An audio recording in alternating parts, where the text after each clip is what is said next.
Magandang araw mga ka-full court, welcome back ulit sa aking channel.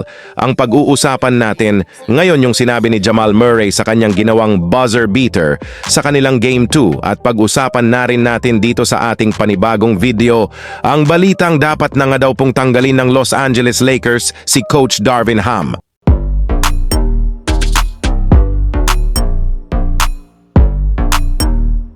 Pagkatapos nga po na maipasok ni Jamal Murray ang kanyang game-winning buzzer beater sa kanilang Game 2 laban sa Los Angeles Lakers, ay umangat na nga po ang Denver Nuggets ng 2-0 sa kanilang serye sa first round bago pa man sila pumunta sa home court ng Los Angeles para sa kanilang Game 3 at Game 4. Sa ngayon nga po ay umabot na sa 10 games ang winning streak ng Nuggets laban sa Lakers.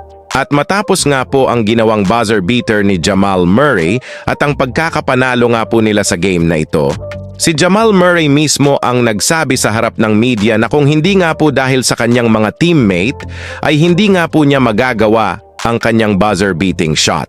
Sa katunayan, alam nga po ninyo na sobrang nga po siya nag-struggle sa kanyang shooting sa simula ng kanilang laban. Kaya sinabi nga po niya sa kanyang mga teammate na ipapasa na lang mga po niya ang bola sa kanila kapag libre ang mga ito.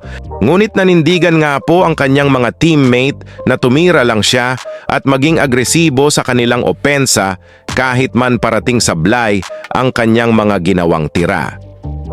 Kaya dahil nga po sa tiwalang ibinigay sa kanyang ng kanyang mga teammate, ay nagawa nga po niyang maibalik ang kanyang ritmo sa huling mga minuto ng kanilang laro na siya ang nagpanalo sa kanilang koponan.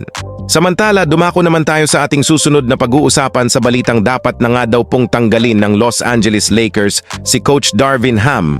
Pagkatapos nga na matalo ang Lakers sa kanilang Game 2 laban sa Denver Nuggets, ay sinabi na nga po mismo ni Coach Darvin Ham na maraming nga daw po talagang questionable call sa kanilang laro. Lalo na pagdating ng second half na siyang nagpabago sa momentum ng kanilang laban at siyang naging rason bakit napabayaan nila ang kanilang 20 points na kalamangan. Sinabi naman nga po nito na kahit napakasakit ng kanilang pagkatalo, ay kailangan nga po ng kanilang team na maging handa sa kanilang darating na Game 3 at mai-improve ang kanilang laro upang sa ganon ay maprotektahan nga po ang kanilang home court. Pero ayon rin naman nga po sa mga fans kung meron man nga na dapat sisihin sa kanilang pagkatalo. Ito na nga po ay walang iba kundi si Darvin Ham dahil hindi man lang nga po nito kinontest ang mga questionable calls ng mga referee gaya ng nangyari kay D'Angelo Russell.